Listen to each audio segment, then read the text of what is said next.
Stop what you're doing for 1 second. If I told you the fastest way to lose weight after 50 isn't a diet, isn't a gym membership, and isn't some fancy machine collecting dust in your garage, but something you already do every single day without even thinking about it, would you believe me? Because by the end of this video, you're going to look at your own 2 feet completely differently. There's a walking mistake almost every woman over 50 makes that quietly blocks weight loss, and I'm going to show you exactly how to flip it around. Stay with me, because the third tip in this video is the one nobody talks about, and it's the real game changer. Hey there, beautiful people. Welcome back to Healthy Living After 50, the channel where we prove, week after week, that looking and feeling amazing after 50 doesn't require a big bank account or a personal trainer on speed dial. If you're new here, I am so glad you found us. Hit that subscribe button so you don't miss what's coming, and if you're one of our regulars, welcome home. You already know how we do things here, simple, honest, and real. Before we dive in, do me one small favor. Drop a comment below and tell me how many steps you think you took yesterday. I read every single one, and I love seeing where everyone's starting from. It genuinely helps me make better videos for you. Today we're talking about walking for weight loss. Now I know what you might be thinking. Walking? That's it? I already walk to my car, walk around the grocery store, walk up my stairs. And that's exactly the trap I want to pull you out of today. See, walking has been sold to us as this boring, basic, almost lazy form of exercise. Something you do when you're too tired for a real workout. But that idea is costing women over 50 real results.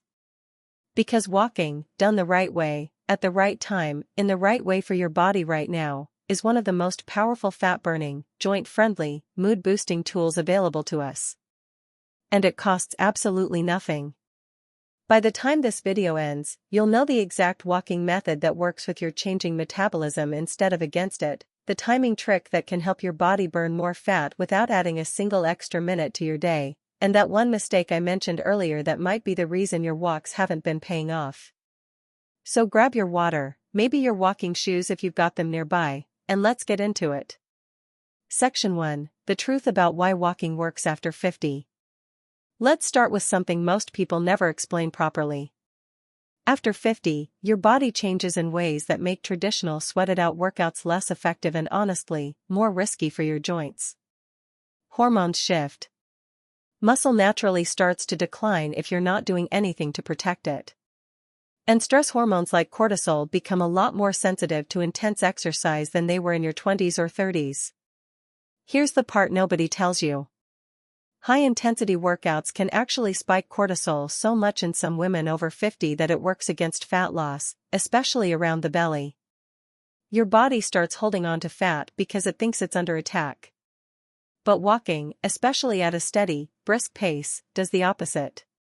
It lowers cortisol, it improves insulin sensitivity, meaning your body handles sugar and fat storage more efficiently, and it does all of this without hammering your knees, hips, or lower back. So when I say walking is powerful, I don't mean it as a consolation prize for people who can't do real exercise. I mean it is often the smarter, more strategic choice for exactly where your body is right now. Section 2: The mistake almost everyone makes. Now here's that mistake I promised you. Most women walk the exact same way, at the exact same pace, on the exact same route, every single time. Your body is incredibly smart. It adapts fast. And once it adapts to a routine, that routine stops burning as much fat as it used to. This is called the plateau, and it's the number one reason people say, "I've been walking for months and nothing's changing." The fix isn't walking longer. It's walking smarter. This is where something called pace variation comes in. Instead of one steady speed the whole time, you shift between a comfortable pace and a slightly faster, almost late for an appointment pace, every few minutes. This tiny change keeps your body guessing, keeps your metabolism more active, and burns significantly more calories than walking at one flat speed, even over the same distance. Try this next time you walk. Pick a landmark ahead of you, a mailbox, a tree, a stop sign, and walk briskly until you reach it, then ease back to your normal pace. Repeat that throughout your walk. You don't need an app, a smartwatch, or any equipment. Just your own eyes and a little intention. Okay, quick pause here because I want to check in with you. If this is making sense so far, do me a favor and tap that like button. It genuinely tells YouTube to show this video to more women just like you who need to hear this.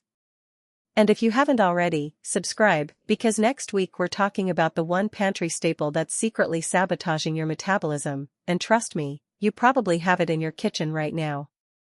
Also, drop a comment and let me know, do you usually walk alone, or do you have a walking buddy? I want to hear about it. Alright, let's keep going, because tip number 3 is the one I really want you to sit with. Section 3, the timing secret. Here's something that sounds almost too simple to matter, but it changes everything. When you walk can matter just as much as how you walk.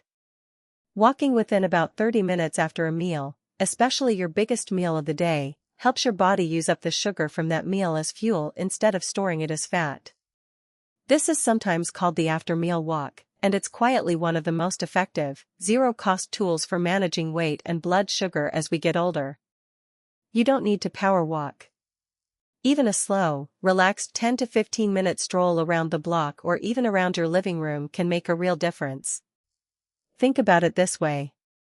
Your body is like a busy kitchen after a big family dinner. If nobody clears the dishes right away, they pile up and become a mess.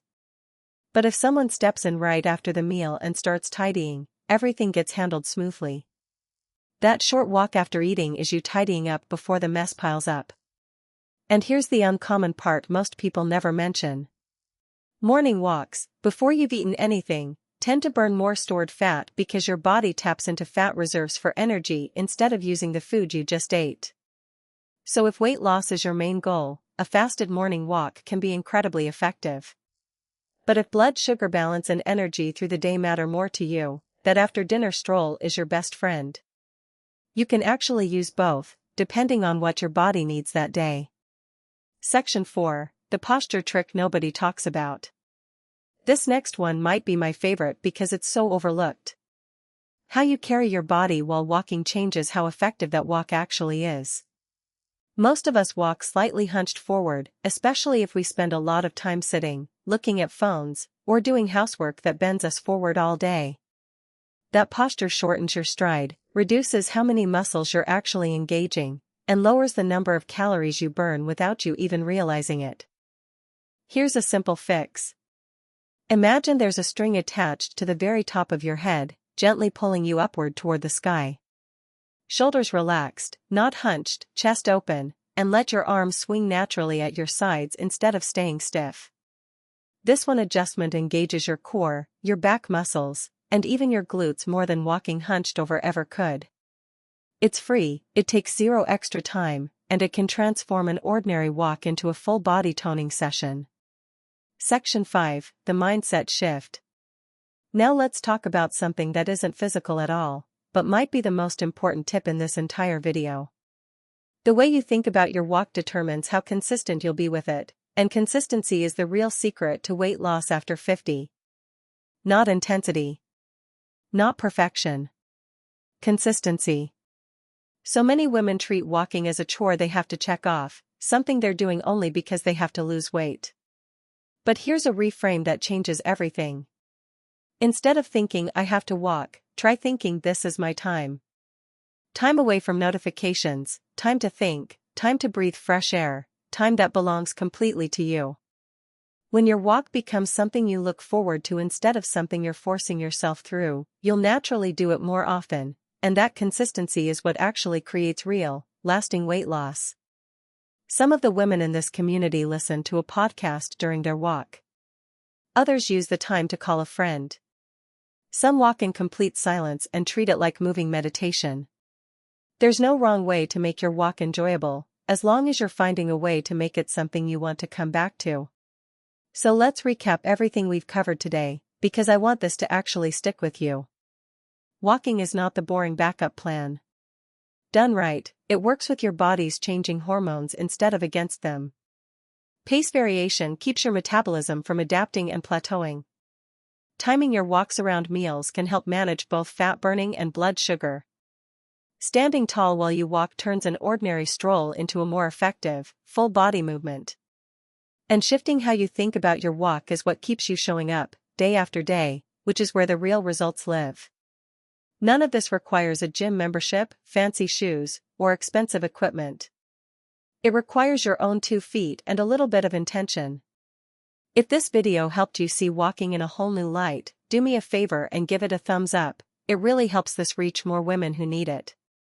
Subscribe if you haven't already, because we've got more simple, budget-friendly health tips coming every single week. And in the comments, tell me which tip you're trying first, the pace variation, the after-meal walk, or the posture trick. I read every comment, and I'd love to cheer you on. Thank you for spending this time with me today. Get out there, stand tall, and take that first step. I'll see you in the next one.